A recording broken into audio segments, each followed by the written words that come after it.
எல்லா டாக்டர்ஸும் டியூட்டி ஷிப்ட்ல இருப்பாங்க. எல்லா டாக்டர்ஸும் இப்ப டியூட்டிக்கு வந்துட்டாங்க. கூடுதலா நாமக்கல் மற்றும் சேலத்துல இருந்து கூடுதல் மருத்துவர்கள் இப்ப வந்துகிட்டு இருக்காங்க. தேவையான அளவுக்கு மருத்துவ மாத்திரைகள் உபகரணங்கள் எல்லாமே இருக்கு. மருத்துவர்களும் இருக்காங்க.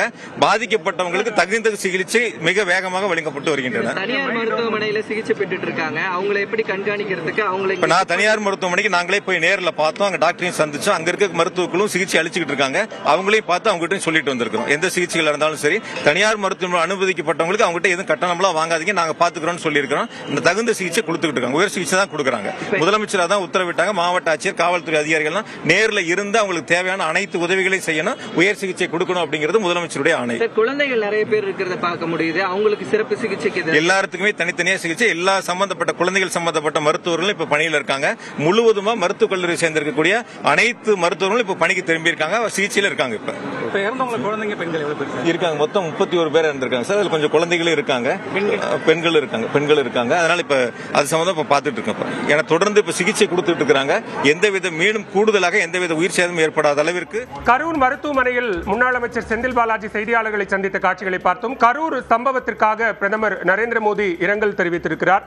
இந்த எதிர்பாராத சம்பவம் கரூரில் நடைபெற்ற ஒரு அரசியல் கட்சியின் ராலியில் நடைபெற்ற எதிர்பாராத சம்பவம் ஆழ்ந்த கவலையை தருவதாக பிரதமர் மோடி குறிப்பிட்டிருக்கிறார். அதே நேரத்தில் உயிரிழந்தவர்களினுடைய குடும்பத்திற்கு தன்னுடைய ஆழ்ந்த இரங்கலை தெரிவித்துக் கொள்வதாகவும், அதே நேரத்தில் தற்போது மருத்துவமனையில் சிகிச்சை பெற்று வரக்கூடியவர்களின் அந்த கூட்டத்தில் நெருங்க கும்பல் கட்டுப்பாட்டுக்கு மீறி வந்துருச்சு. அவங்க நினைக்காத கும்பல் வந்திருக்க மாட்டாங்க. அதுக்கு மேலே வந்துட்டாங்க. கும்பல் கட்டுப்படுத்த முடியாத சூழ்நிலை. நெருங்க அரசாங்கம் பறிச்சு போட்ட குழியில் பாதி பேர் தவறி விழுந்துட்டாங்க. அவர் பிரச்சாரம் பண்ண வாகனம் பக்கத்திலே குழி இருந்தது. ஆமாம், டிச்சு இருக்கு, குழி டிச்சு இருக்குது. அங்கே விழுந்து தவறி யாரும் அவங்க மேலேயும் தப்பு சொல்ல முடியாது. கொடுத்தா அவங்க நிர்வாகம் கொடுத்த அவங்க குழி கொடுத்தது அந்த இடத்துல கொடுத்தது தப்பு. பிரச்சாரம் வாகனத்தை அவங்க கொடுத்தது தப்பு. அவங்க அது ஒரு தப்பு. அதுக்கு மீறி இது நடந்தது எல்லாமே மக்கள் எங்கிட்டுமே வெளியே வரதுக்கு வழி இல்லை, பின்னாடி வர்றதுக்கு வழி இல்லை, வெளியே போகிறதுக்கு வழி இல்லை, சைடில் வர்றதுக்கு வழி இல்லை. நாங்களாம் உயிர் பழச்சு வந்ததே பெருசாக இருந்துச்சு. இப்போ எங்களுக்கே கரூரில் தாவேக தலைவர் விஜய் பரப்புரை மேற்கொண்ட வேலுச்சாமிபுரம் பகுதியில் ஏற்பட்ட கூட்ட நெரிசலில் சிக்கி இதுவரை 33 பேர் உயிரிழந்திருக்கிறார்கள். 62 பேருக்கு சிகிச்சை அளிக்கப்பட்டு வரக்கூடிய நிலையில் அதில் 6 குழந்தைகள் 16 பெண்கள் என்பது தகவலாக இருக்கக்கூடிய நிலையில் இந்த சம்பவம் தொடர்பாக பிரதமர் நரேந்திர மோடி இரங்கல் தெரிவித்திருக்கிறார். அதே நேரத்தில் இந்த சம்பவம் குறித்த அடுத்தடுத்த நிகழ்வுகளை கண்காணிப்பதற்காக தலைமைச் செயலகம் விரைந்திருக்கிறார் முதலமைச்சர் மு க ஸ்டாலின். இந்த எதிர்பாராத ஒரு துயர சம்பவம் கரூரில் ஒரு அரசியல் மாநாட்டில் நடைபெற்ற நிலையில் அதில் உயிரிழந்தவர்களுக்கு தன்னுடைய ஆழ்ந்த இரங்கலை தெரிவித்துக் கொள்வதாகவும் இந்த நிகழ்வு மிகுந்த கவலை அளிப்பதாகவும் பிரதமர் நரேந்திர மோடி குறிப்பிட்டிருக்கிறார். அதே நேரத்தில் மருத்துவமனையில் சிகிச்சை பெற்று வருபவர்கள் விரைந்து அவர்கள் நலம் பெற தான் வேண்டிக் கொள்வதாகவும் பிரதமர் நரேந்திர மோடி தன்னுடைய எக்ஸ் பக்கத்தில் குறிப்பிட்டிருக்கிறார். ஏற்கனவே இது தொடர்பாக தன்னுடைய எக்ஸ் பக்கத்தில் பதிவிட்டிருந்த முதலமைச்சர் மு க ஸ்டாலின் கரூர் தகவல்கள் கவலை அளிக்கிறது என்று குறிப்பிட்டு அதற்கான உரிய உத்தரவுகள் பிறப்பிக்கப்பட்டிருப்பதாகவும் அமைச்சர்கள் அங்கு விரைந்து செல்வதற்கான ஆணைகள் பிறப்பிக்கப்பட்டிருப்பதாகவும் குறிப்பிட்டிருந்த நிலையில் இந்த நிலைமை தொடர்பாக கண்காணிப்பதற்காக தற்போது தலைமைச் செயலகத்திற்கு வந்திருக்கிறார் முதலமைச்சர் மு க ஸ்டாலின். நாளை காலை சென்னையிலிருந்து தனி விமானம் மூலமாக திருச்சி செல்லும் முதலமைச்சர் அங்கிருந்து கரூருக்கு சென்று பாதிக்கப்பட்டவர்களை மருத்துவமனையில் சந்திப்பதற்கான தகவலும் தற்போது வெளியாக இருக்கிறது. இந்நிலையில் நாம் பார்க்கக்கூடிய காட்சிகள் மருத்துவமனைக்கு பாதிக்கப்பட்டவர்களை அழைத்து வரக்கூடிய நிலையில் அந்த நெஞ்சை பதற வைக்கக்கூடிய காட்சிகள் என்பதை நாம் பார்த்து கொண்டிருக்கிறோம். குழந்தைகள், பெண்கள், முதியவர்கள் என இதுவரை 33 பேர் உயிரிழந்திருக்கக்கூடிய நிலையில் மேலும் 62 பேருக்கு தொடர் சிகிச்சைகள் என்பது அளிக்கப்பட்டு கொண்டிருக்கிறது. கரூர் அரசு மருத்துவக் கல்லூரி மருத்துவமனை மற்றும் அமராவதி மருத்துவமனை உள்ளிட்ட மருத்துவமனைகளில் பாதிக்கப்பட்டவர்கள் அனுமதிக்கப்பட்டிருக்கக்கூடிய நிலையில் அவர்களுக்கான சிகிச்சைகள் என்பது தற்போது வழங்கப்பட்டு வருகிறது. உயிர்காக்கும் சிகிச்சைகள் என்பதுதான் தற்போதைக்கு பிரதானம். அவை வழங்கப்பட்டு அடுத்த கட்ட நிகழ்வுகள் குறித்து தொடர்ந்து விசாரணைகள் நடைபெறும் என்று செய்தியாளர்களிடம் பேசிய முன்னாள் அமைச்சர் செந்தில் பாலாஜி குறிப்பிட்டிருந்தார். அவரோடு மாவட்ட ஆட்சியரும் கரூர் அரசு மருத்துவக் கல்லூரி மருத்துவமனைக்கு வந்து அங்கு நிகழ்வுகளை தொடர்ந்து கண்காணித்துக் கொண்டிருக்கிறார்கள். அதே நேரத்தில் முதலமைச்சர் உத்தரவின் பேரில் ஏடிஜிபி டேவிட்சன் தேவாசீர்வாதம் உள்ளிட்டோரும் அங்கு நடக்கக்கூடிய நிகழ்வுகளை உடனுக்குடனாக கண்காணிக்கவும் நிலைமையை கட்டுக்குள் கொண்டு வரவும் தற்போது முதலமைச்சர் உத்தரவிட்டிருந்த நிலையில் அது தொடர்பான நடவடிக்கைகளும் அங்கு மேற்கொள்ளப்பட்டு வருகிறது. அதே நேரத்தில் நாளை பாதிக்கப்பட்ட பகுதிகளில் அங்கு இருக்கக்கூடியவர்களை சந்திப்பதற்காக முதலமைச்சர் கரூர் விரைய இருக்கிறார். தற்போது இந்த நிலைமை தொடர்பான அடுத்தடுத்த நிகழ்வுகளை கண்காணிப்பதற்காக தலைமைச் செயலகத்திற்கு விரைந்திருக்கக்கூடிய முதலமைச்சர் நாளை நேரில் சென்றும் அந்த நிகழ்வுகளை பாதிக்கப்பட்டவர்களை மருத்துவமனையில் நேரில் சந்தித்து பேச இருக்கிறார். மிக பெரும் ஒரு துயர சம்பவமாக மாறி இருக்கிறது இன்றைய மாலை. அந்த வகையில் கரூரில் நடைபெற்ற தாவேக்கவினுடைய பரப்புரை கூட்டத்தில் கூட்ட நெரிசலில் சிக்கி 33 பேர், குழந்தைகள் 16 பெண்கள் உட்பட 33 பேர் உயிரிழந்திருக்கிறார்கள். 62 பேருக்கு அங்கு தொடர்ந்து சிகிச்சை அளிக்கப்பட்டு வருகிறது.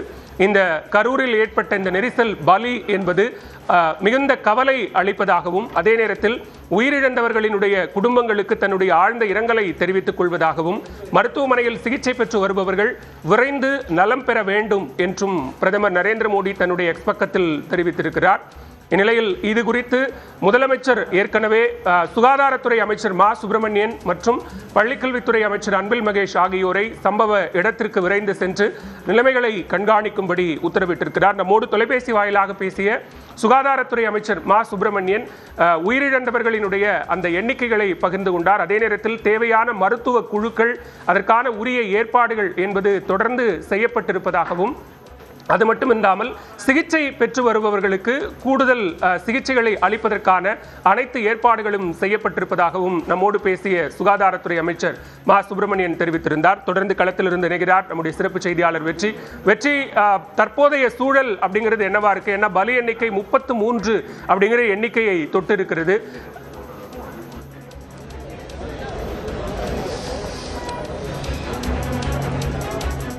வெற்றி இணைப்பில் இருக்கீங்க. வந்து நாம அந்த விஜய் பரப்புரை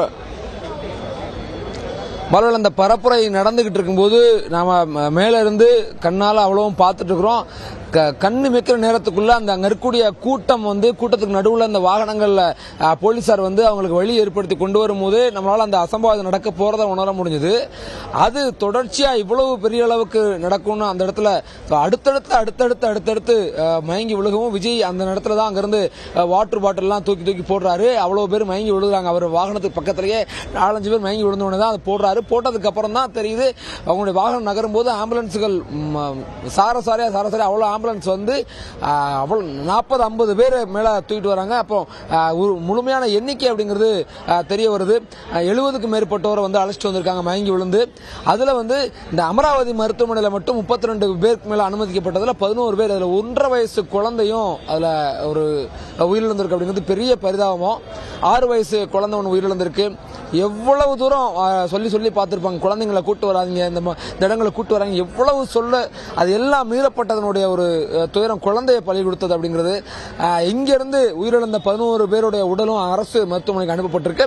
மொத்தமா வந்து 33 பேர் உயிரிழந்திருக்காங்க. 6 குழந்தைங்க, 16 பெண்கள் உட்பட 33 பேர் இதுவரைக்கும் உயிரிழந்திருக்காங்க. 58 பேருக்கு வந்து சிகிச்சை கொடுக்கப்பட்டிருக்குது. இன்னும் தொடர்ந்து சிகிச்சை எடுக்கிறாங்க. இதுல இந்த உயிரிழப்பினுடைய எண்ணிக்கை ஒரு சில எண்ணிக்கை வந்து இன்னும் அதிகரிப்பதற்கான ஒரு சூழல் இருக்குது. இந்த இடம் வந்து கரூர் நகரமே முழுக்க வந்து ஒரு பெரிய ஒரு மாபெரும் கோரம் நடந்ததனுடைய ஒரு சூழல், அதனுடைய பரிதவிப்பு, அழுகை, கண்ணீர், அப்படிதான் இந்த சூழலை பார்க்க முடியுது. இது இந்த கணம் வந்து முதலமைச்சர் நாளை கரூருக்கு வர்றாரு. உடனடியாக அமைச்சர்கள் தீவிரமாக அனுப்பப்பட்டிருக்காங்க மருத்துவமனைகளில். பிரதமர் மோடி வந்து இரங்கல் தெரிவித்து கரூரில் நடந்த நிகழ்வு வந்து பெரிய துரதிருஷ்டவசமானது அப்படின்ற ஒரு வார்த்தைகளை பதிவு செஞ்சு பதிவிட்டிருக்காங்க. இப்போ இங்க இருக்கக்கூடிய சூழல் அப்படிங்கிறது மேலதிகமாக நடந்துகிட்டு இருக்குது. குறிப்பா அந்த இடங்கள்ல ஆம்புலன்ஸ் ஓட்டுநர்கள் சிலர் மீதும் தாக்குதல் நடத்தப்பட்டது தவேகா தொண்டர்களால. அது சம்பந்தமாகவும் போலீசார் விசாரணை நடத்திட்டு இருக்கிறாங்க அப்படிங்கிறதும் இப்போ உள்ள கள நிலவரமா இருக்குது. பாலவேல் தொடர்ந்து இணைப்பில் இருக்க வெற்றி பேசலாம். தற்போது தலைமைச் செயலகத்தில் முதலமைச்சர் மு.க. ஸ்டாலின் அவசர ஆலோசனை மேற்கொண்டிருக்கிறார். அந்த ஆலோசனையில் கரூரில் நடைபெற்று வரக்கூடிய அந்த நிகழ்வுகள் தொடர்பாக அந்த ஆலோசனையானது நடைபெற்று வரக்கூடிய நிலையில் தொடர்பான கூடுதல் விவரங்களோடு இணைகிறார் சிறப்பு செய்தியாளர் அபினேஷ். விவரங்கள். முதலமைச்சர் மு.க. ஸ்டாலின் ஒரு அவசர ஆலோசனை கூட்டத்தை தற்போது கூட்டியிருக்கிறார். தலைமைச் செயலாளர் முருகானந்தம் IAS உள்ளிட்ட அதிகாரிகளோடு தலைமைச் செயலகத்தில் ஆலோசனை மேற்கொண்டு வருகிறார். கரூரில் தமிழக வெற்றி கழகத்தினுடைய தலைவர் விஜயுடைய பிரச்சார கூட்டத்தில் ஏற்பட்ட கூட்ட நெரிசல்ல இதுவரை 33 பேர் பலியாகி இருக்கிறாங்க. ஒரு பெரும் சோகத்தை அந்த பகுதியில் ஏற்பட்டிருக்கிறது. தொடர்ந்து பலியானுடைய எண்ணிக்கை அதிகரிக்குமோ என்கிற ஒரு அச்சம் ஏற்பட்டிருக்கக்கூடிய சூழலில் சுமார் 60க்கும் மேற்பட்டோர் அரசு மற்றும் தனியார் மருத்துவமனையில சிகிச்சை பெற்று வராங்க.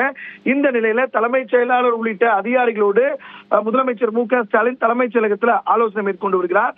அங்கு ஏற்கனவே முதலமைச்சர் மு க ஸ்டாலின் மருத்துவம் மற்றும் மக்கள் நல்வாழ்வுத்துறை அமைச்சர் மா சுப்பிரமணியன், அதே போல திருச்சி மாவட்டத்துறை அமைச்சர் கூடிய அன்பில் மகேஷ் பொய்யாமொழி, அதே போல முன்னாள் அமைச்சர் செந்தில் பாலாஜி ஆகியோரை தொடர்பு கொண்டு அங்கு உடனடியாக போர்க்கால அடிப்படையில அங்கு தேவையான நடவடிக்கையை மேற்கொள்ளும்படி உத்தரவிட்டிருந்தார். மேலும் அங்க இருக்கக்கூடிய மாவட்ட ஆட்சித்தலைவர் மற்றும் காவல்துறை கண்காணிப்பாளரிடம் பேசி அங்க இருக்கக்கூடிய நிலைமையை கேட்டறிந்து உடனடியாக பொதுமக்களுக்கு தேவையான உரிய சிகிச்சை அளிக்கும்படியும் உத்தரவிட்டிருந்தார். அருகாமல் இருக்கக்கூடிய திருச்சி, நாமக்கல், சேலம் ஆகிய மாவட்டங்களில்